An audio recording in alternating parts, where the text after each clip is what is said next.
ready for tomorrow. The drafts are indeed underway, brother. Things have been going good. I have to say, this is already shaping up to be my favorite format of the year. I think there's just no doubt about it. And I just really love how they were able to make a set where pretty much nothing is just bad. All the mechanics are at least somewhat interesting outside of Manifest Dread, which is kind of gay, but everything else is like at the worst bi-curious. And that's something I can get behind, you know? Like nothing is to the level of like gay biker gang outside of Manifest Dread. And that's always a good sign that there's a good format, right? But personally, so far, I've just been having the most success with rooms. I really want to play a green-blue deck because green is my favorite color. And as you'll see tomorrow, we've got a Reanimator draft going up on the channel. So stay tuned for that. But yeah, I'm going to try my best to do like a green-blue draft today. If we're given the option, I'm definitely going to do it with a preference. But I'm not going to be like hard forcing. Cool. Okay. We should be good to go here.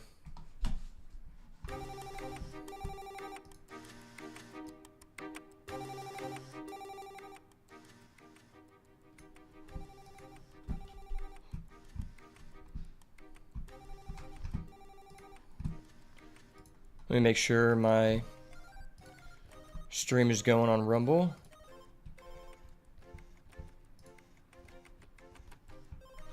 All right. We should be good to go here.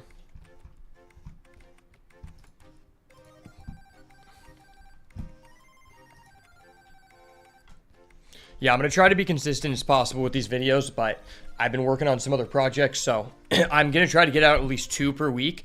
I would like to do them daily, but it's just too difficult to do them at the quality I want. Like some people will just leave in a bunch of blank space, but I spend like 5 hours per video. At least removing all the blank space, because if someone's actually going to watch it, I want them to actually watch it for the full duration and enjoy it rather than just shitting out something that's not worth a damn.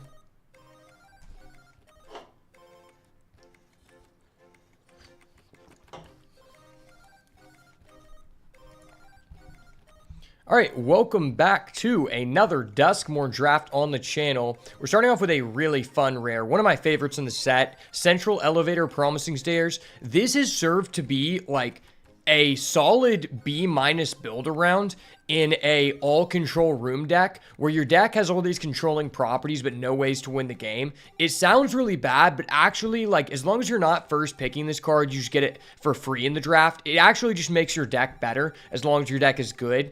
But we're not going to take a risk on that. There is the Jolly Balloon Man, which I do think is fine. Probably not one of the most OP rares in the set, but he is just a solid, you know, like B- card that's just good if you're doing the thing. There's also an Unnerving Grasp, which is a really strong, essentially just a mana war, right? It is a mana war, and you get to Manifest Dread, so like that's cool. I would like to take Jolly Balloon Man, but I said we're going to draft with a preference, try to get into green-blue if possible, so I'm going to try to do that. All right, pick number 2, the Mind Skinner. That's a really funny rare.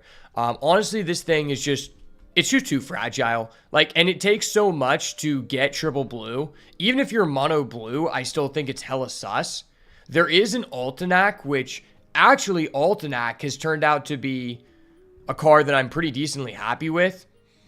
There's also a Scorching Dragonfire and a Withering Torment. I think Scorching Dragonfire has to be the best card in this pack, and then probably Altanac, then Withering Torment. It's just black tends to be probably the worst color in this set, just because they don't have too many interesting commons, but that does not mean that it is bad by any means. It's just better as a support color. I said I really would like to find a way to do the green-blue Manifest Dread deck because I've heard a lot about it and we haven't gotten to do that yet. So I will just take this Altanac here. Plus, there's not really a strong blue card that's pulling me in a direction here. Pick number 3. We got a couple good green cards here, so this is really nice.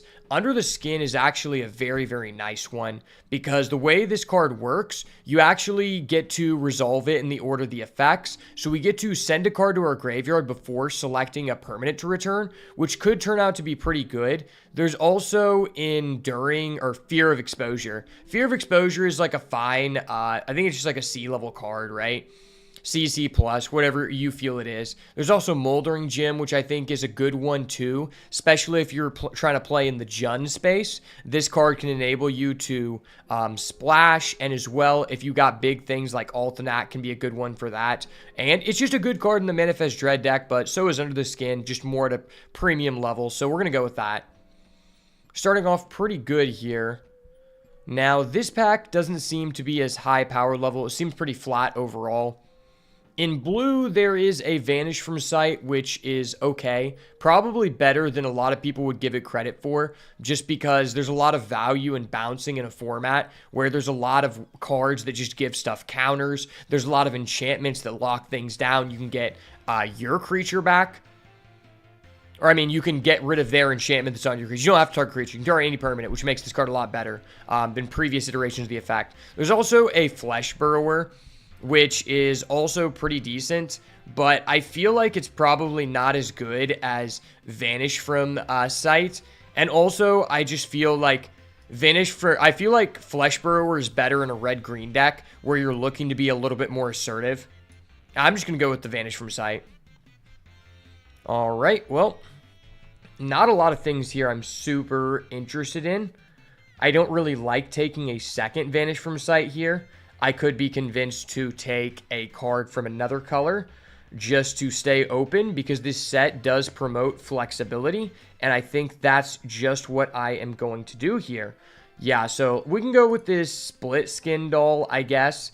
It's a decent card, and you can use this not just in a red-white deck, but also in a white-blue deck, just depending on, you know, what your creature cards are. There are a lot of cards that make tokens in the Eerie deck, so I think that's a fine one. Could be also convinced to take this Painter Studio. Painter Studio is also fine. Yeah, maybe I should have taken that Painter Studio. I overlooked it. I thought it was the other one. I thought it was the one that gives your guy double strike for 6, and I just wasn't that interested in that one.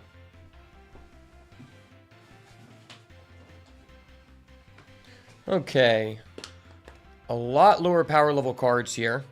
I think we've got the option of choosing between a Glimmer Burst, which is good. Yeah, we've got the option between choosing a Glimmer Burst, which would be good with our Split Skin Doll, or we've got the Terramorphic Expanse. I think I could be convinced on either. I mean, it feels like green might be drying up, unfortunately. I'm just going to go with the Glimmer Burst here. Yeah, green may be drying up, which is a little bit unfortunate. Some good red cards in here. Mainly one good red card. But that red card is best in a red-white deck. So it's kind of difficult for me to say I should take that here. Couple good black cards. I just haven't really liked blue-black. Like, you kind of need to have a rare to sufficiently justify that, in my opinion. And nothing here really affects our deck. I will take an Anthropede because it is a decent card to have in the sideboard since we're playing best of 3. Now, to follow that up, do I want to stay on the green path here? If I want to stay on the green path, Bashful Beastie is a fine inclusion. 5/4 body with Manifest. It's just a good card to get off of Manifest Dread and flip into, specifically because it's not like an on-play trigger. And if I didn't do that, I would be picking up like a Grand Entryway Elegant Rotunda. But I don't have any cards that care about Eerie yet, so... Oh, wow. The Central Elevator ended up coming back. I really do love me some Central Elevator. This could be fine in a deck like this because we do care about Manifest Dread. It does give us Surveil as well, which is decent with Under the Skin. Could be our pick here. Yeah, this doesn't seem to be a Central Elevator deck. You typically want to have at least 5 rooms to play Central Elevator, in my experience.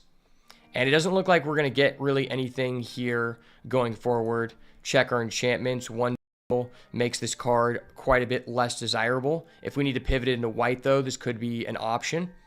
And I'm not really going to play anything else. These decks tend to not care about Delirium, which makes me uninterested in Friendly Teddy, although I do love a Friendly Teddy cheese. Here's a Found Footage. Found Footage can substitute as a form of fixing, and a lot of people overlook that, so I will pick it up there. Ticket Booth. This was the card that I was talking about that I did not want to get. I thought it was the other card. We will just take this blue-black land, though, because there is a potential chance maybe we want to splash a black card. You know, it's a free card. We might as well get it. And these lands tend to be pretty important when fixing in this format, just the way that fixing is structured. Pack number 2. Funny enough, this is the first time I've ever gotten to see this card in a pack, and it's a really good card if your deck is already premium and wants to flip things. I don't think our deck is confirmed to be doing that just yet, and I do think that Flood Pitch Drowner is a super premium card and could be arguably considered a rare uncommon. Like, this card just does so much, especially once you get access to something like a Meat Locker, which allows you to put additional stun counters on something.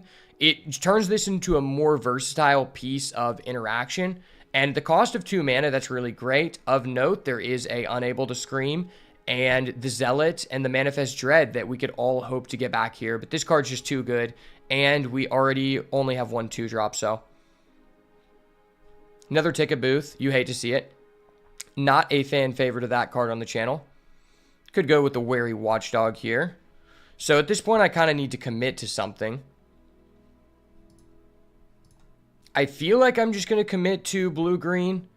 I don't know that the pod is really signaling us that, but this has been kind of a weird pod. There hasn't really been a lot of direction that's pulled me in one way. Yeah, taking a Wary Watchdog pick 2 does not feel great, but this is overall just a very flat power level pack. I guess you could argue the best card is Shroud Stomper, and then Wildfire Wickerfolk, 2 cards that we are not in any position to play, and other than that, everything is just replacement filler, so we'll take the 2-drop, I guess. This is a decent card to flip into if you are manifesting Dread. Let's just say its name. I could be somewhat interested in a Say Its Name. That does work with our Altenac. You know, maybe we just randomly get offered 2 more. I could be down for that indeed.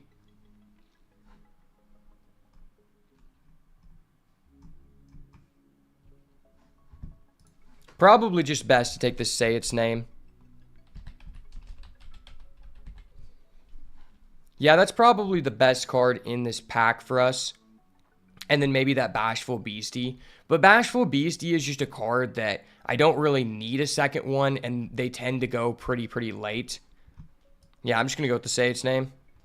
Yeah, this pack is very low power level as well, but there is an Unable to Scream. It doesn't have the greatest synergy with this deck, but it's just a good, solid piece. Unfortunately, we're not in a good position to play it. I will take this Monstrous Emergence, though. We're really looking for, like, a uncommon rewards, which is a little unfortunate, but that's just how the draft has been.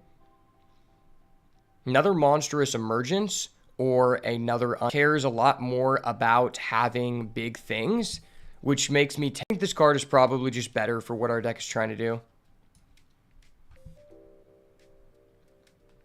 Okay, well, there is a Moldering Gem. There's also a Pure Past the Veil, which I wouldn't mind playing.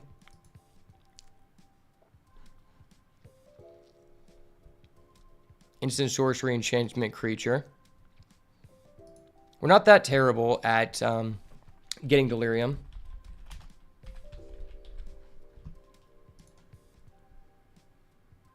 It's either that or the first Moldering Gem. Maybe I should just go with the Moldering Gem. Alright, and it doesn't look like there's anything I'm very interested in here. Our deck isn't that great at milling, although we do have some ways to do that. I guess I'll just take this if we end up wanting to do Delirium things, but I highly doubt it. Pick 9, Unable to Screen. That's not terrible. Really would like to get some more high volume, like high power creatures here. High costed creatures. You know, if we could get another Bashful Beastie, that'd be great. And I don't think we're going to play any of these. Like, our deck just doesn't really benefit from having the land cyclers that much. We already have a Found Footage. Another Glimmer Burst. Okay. Slower decks, the ability to get a 1/1 blocker at instant speed is... And we get a Fanatic Strength. I probably won't play that, but if we end up wanting Delirium, maybe I'll throw it in. His deck isn't looking great. Hopefully we can open up a strong... The way play booster drafts go now is that if you solidify yourself in the open lane in pack 1, pack 2, you tend to get quite a few plays in pack 3. All right, well, we opened a really strong rare. Unfortunately, we are not in a position to play it at all, which is really, really sad, because this card is a beating. Lets you buy back an enchantment or unlock a room, and then you just get an onslaught of 3/1 flyers. I would say the best card for our deck at this moment, I guess, would be this Wary Watchdog, which feels really terrible to throw away a pick on. Our deck doesn't even really have a coherent strategy. I feel like we just haven't really seen that many... We haven't seen any of the good gold cards in any color pair outside of that black-white one, and white just hasn't felt open. Okay, there is a Paranormal Analyst. That is a really good card. How many ways do I have to manifest Dread? 1, 2, 3, 4, 5. I have 5 ways to manifest Dread. That's not the best, but if we can pick up some more in this pack, it'll go a long way. Yeah, this is just a really strong card if you can get it going. Ooh, there's an Abhorrent Oculus. That is a pretty nice card. Man, it would have been nice if we would have had these Manifest Dreads already.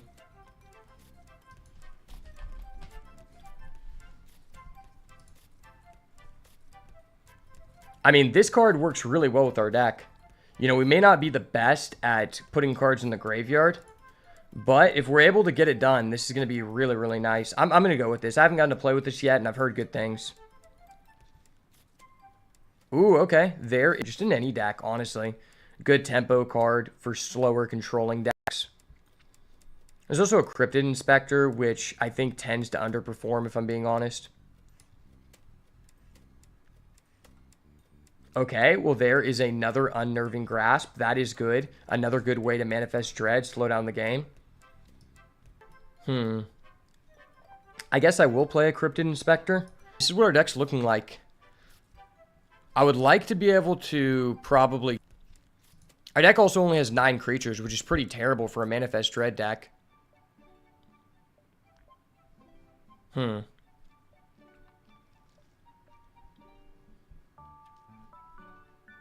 I might play this Glimmerlight just because it's a decent equipment to move around on top of our 2/2 tokens. Changing a 2/2 to a 3/3 does go a decent amount of the way in this format.